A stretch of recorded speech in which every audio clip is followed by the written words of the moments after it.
Hi guys, today I'm going to react to my final video for today, Guts vs. Nightmare Death Battle by Death Battle. If you want to see more, please like and subscribe. Let's do this. This episode of Death Battle is brought to you by Squarespace, the easiest way to create a beautiful website, blog, or online store for you and your idea.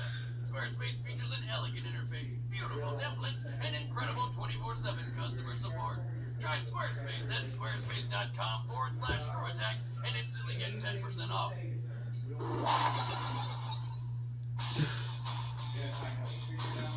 It's Death Battle. I'll do Screw Attack. For untold decades, scientists have searched for a legitimate method of measuring a person's level of badassness, completely missing the obvious answer. The size of their swords, like Guts and Nightmare. And its wits and on boomstick, and it's our job to have their weapons, armor, skills to find out who will win a death battle. Bong.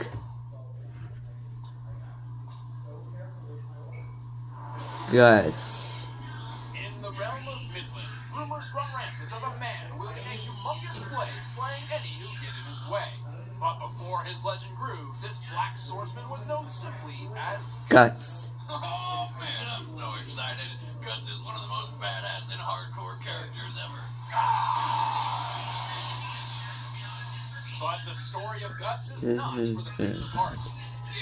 It's kind of dark. You've been warned. After a brutal massacre, Guts was born from the corpse of his mother, who'd been hanged from a tree. And we're just getting started. Baby Guts was discovered by a traveling band of mercenaries and was adopted by the camp whore, who died the plague 3 years later. With no one left to turn to, Guts was mentored by the mercenary leader Gambino, who began training him in swordsmanship when he was just 6 years old. Hey Guts, why don't you use a smaller sword for right to your side? We don't carry any baby-sized swords for kids here anyway. An extremely determined student of war, Guts was soon brought onto the battlefield and killed his first man at the age of 9. Despite his skill, life wasn't all murder, sunshine, and rainbows. Young Guts was constantly abused in many ways that I don't really want to go into. Oh, no, not that. Kickstarted the long, excruciating process of grooming Guts into the scariest man in the world. After killing his crazed adopted father in self-defense, Guts became a lone mercenary. And the damn Hey, I know this show. I seen this. Recruited by the mercenary crew called the Band of the Hawk, led by an ambitious man named Griffin. The Hawks Raiders would be Guts' first taste of camaraderie and friendship. Over the next 3 years, they single-handedly ended a 100-year war. Things were looking up for Guts. And then Griffin summoned a horde of demons, transformed into a bad monster, murdered all of Guts' friends, and claimed ownership of Guts' soul by branding his neck. If that wasn't dramatic enough, Griffin then raped Guts' girlfriend in the pool of his friend's blood as he watched, pinned down with his eye gouged out and forced to cut off his own arm. Definitely not his best day. After all that, Guts dedicated his entire life to murdering Griffin as painfully and brutally as possible, while fighting demons on a daily basis as they are drawn to his brand like moths to a flame. But to do this, he needs the right tools for the job. He carries a belt of throwing knives and a pouch of mini bombs even demons can't take. He also received a new mechanical hand, which houses a flamethrower, repeater crossbow, and a hidden single-shot cannon, perfect for blasting a demon's face off. Surprise, bitch! But none of that compares to Guts' primary tool of destruction, the giant blade known as Dragon Slayer.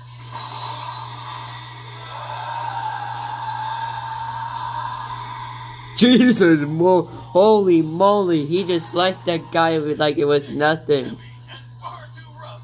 It's too big to be called a sword. More like a heap of raw iron. More like a giant big piece of big titanium that I ever seen in my life. Dragon Slayer was made to, well, slay a dragon. Unfortunately, it was laughed off as impossible to use by anyone. Except For Guts. Sitting 6.5 feet long and weighing over 400 pounds. Whoa. Dragon Slayer is enormous, though. Like I said, it's big to be called a Dragon Slayer. Battle belonged to a Frisian freedom fighter and stood 7 feet tall, though it wasn't nearly as heavy, only 14 pounds. With a single swing of Dragon Slayer, Guts can cleave through a man wearing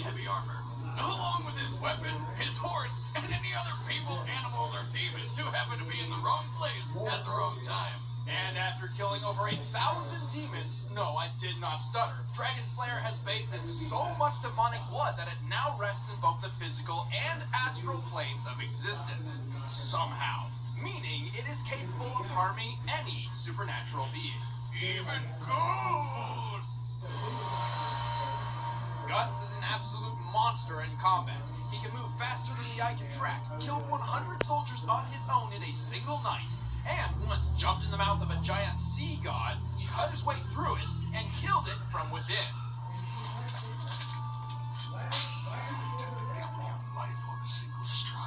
Guts will do anything to defeat his foes, including jumping into fire or allowing himself to be impaled just to gain an advantage. And somehow he always survives.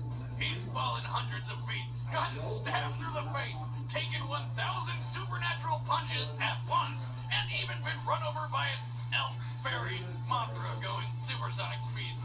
But his disregard for his own safety can be Seriously, I literally saw this episode before.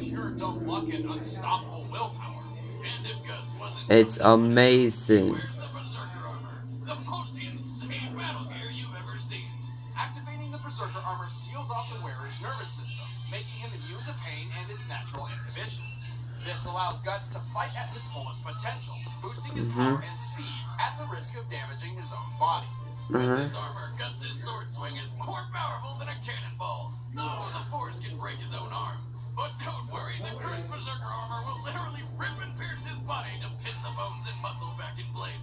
Now don't get the wrong idea, the armor does not actually heal Guts, it just holds him together. This is dangerous because, well, even though Guts won't feel pain, that doesn't make him invincible.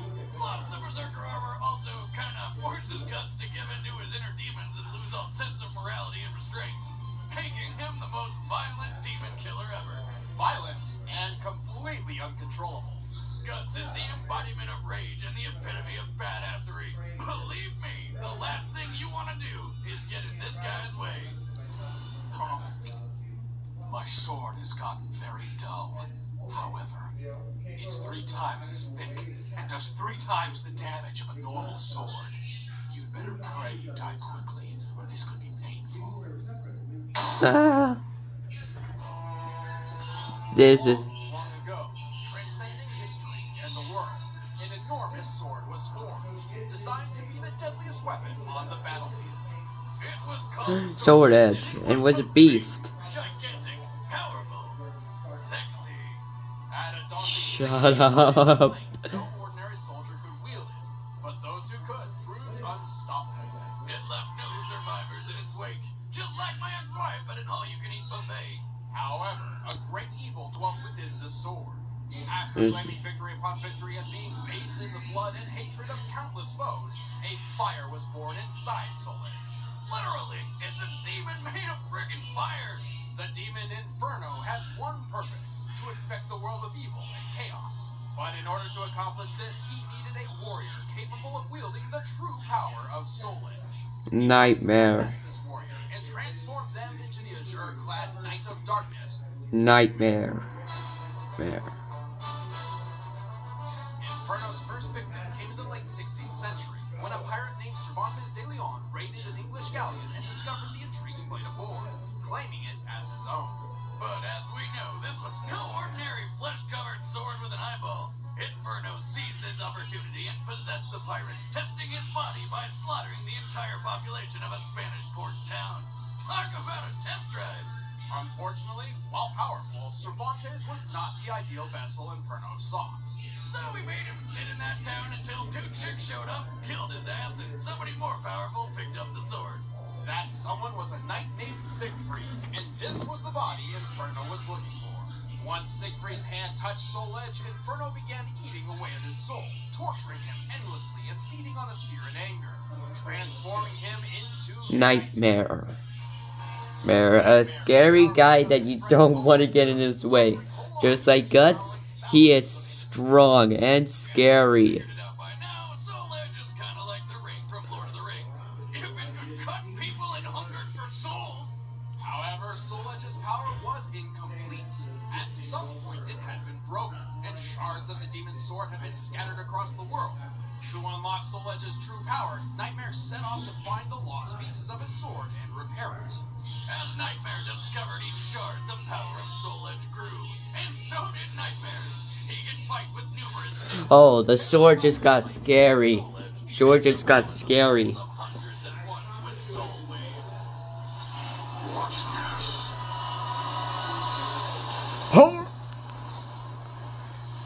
Oh my Jiminy Christmas. Despite Nightmare's ever-growing power, Siegfried constantly battled to free himself from Soul Edge's curse. And eventually, he succeeded. The two did battle atop Osterreinsberg Castle. But Nightmare's power was so great, the entire structure was obliterated by a single swing of his vile blade. Just like a crazy ex-girlfriend, he figured if he couldn't have that body, no one can. Soul Edge cannot be defeated by an ordinary blade. In fact, only one weapon has ever been able to harm it. A supposedly holy blade called Soul Calibur. Soul Calibur. Known to most, Soul Calibur is actually the final shard of Soul Edge, reforged into a second sword made specifically to combat its demonic counterpart. Poor guy. How would you feel if some asshole decided to murder you? And it kept showing up everywhere. Nightmare has come close to conquering the world on numerous occasions, yet a warrior wielding Soul Calibur always seems to show up and hold him at bay. While Soul Edge seems indestructible, apart from that pesky holy sword, Inferno does require a mortal body to create Nightmare. Should Nightmare fall, Inferno can risk his own life by manifesting himself to protect Soul Edge, as his very existence is tied to the sword. But if Nightmare manages to absorb that final shard, Soul Edge and Nightmare will merge into their ultimate form, Night Terror. A larger, deadlier, flyier Nightmare. Flyier? Yeah, when one gains the power of flyingness? Duh. No matter the time, place, or vessel, few can match the vile trio of Soul Edge, Inferno, and Nightmare.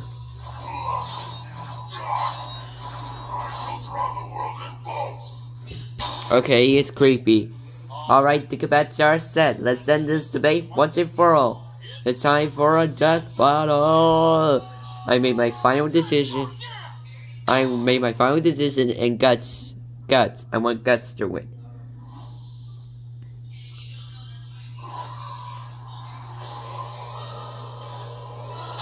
The swords, you found them all.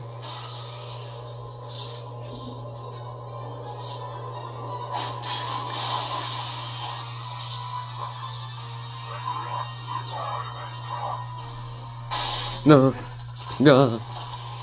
Huh? What the? A tree? That's scary. Guts. You're in my way. Stand aside. Guts.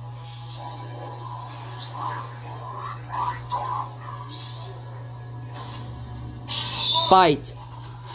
Come on, Guts. Show that sword you're the only biggest sword.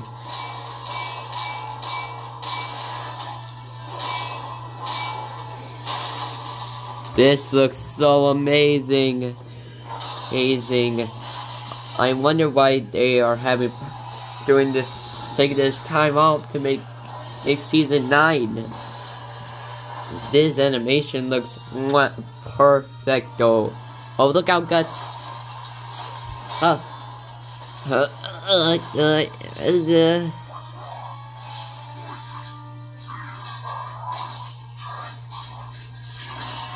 Oh, owie. Sorry, Nightmare.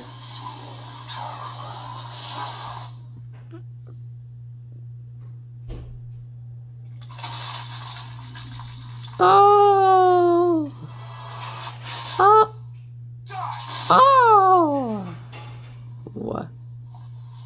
What? No, Mama. Night Terror.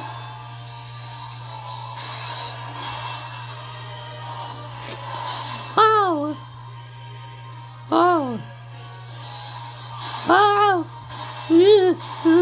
Oh, Guts, no. Guts. Survive, my man, survive.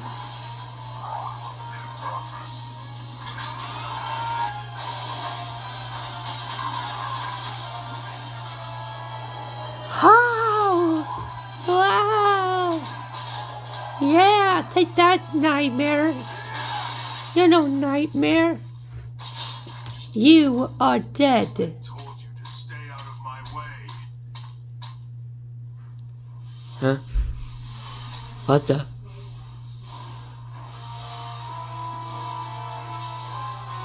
Nightmares in the sword. Nightmares in the sword. Inferno? Right. 3 bodies. Berserker form. Time to end this. Goodbye, Inferno. Goodbye. KO. The sword fight. Well, Nightmare wields more power than Guts. This is what Guts does every single day. He gets the shit kicked out of him trying to defeat gods and demons, leaps above his abilities, and still prevails. It's true. I mean, this guy lives in a world where giant monsters are trying to kill you, hate you, And rape you. or all three at the same time. Or all 3. And that's just Monday. It's true. All his life, Guts has had the odds stacked against him, and yet he's still kicking while everything else is dead. Oh, but Wizard, I thought only Soul Calibur could destroy Soul Edge.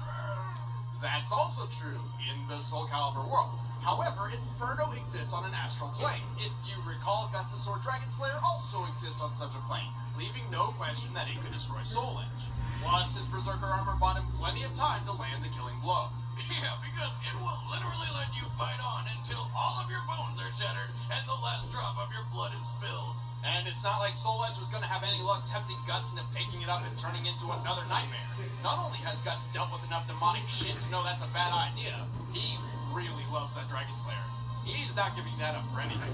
Guts was just a whole nother caliber. The winner is Guts. Guts. I picked 2 winners and I did on Death Battle. Oh, Iron Man! Iron Man! R.I.P. him. We missed him. And who is he going up against? If you want someone killed right, you have to kill yourself. Lex Luthor. Iron Man versus Lex Luthor. Hey everybody, click that like button if you like huge-ass sword battles. And be sure to share and subscribe. In the mood for more action? Check out the latest 1-minute melee between Lucario and Renamon. Yes, Pokemon versus Digimon. It's happening. Yeah, I wish it was Pokemon versus... Video Game Nerd Adventures on Wii U. We have a video game on Nintendo. Yay! Thanks for watching. Alright.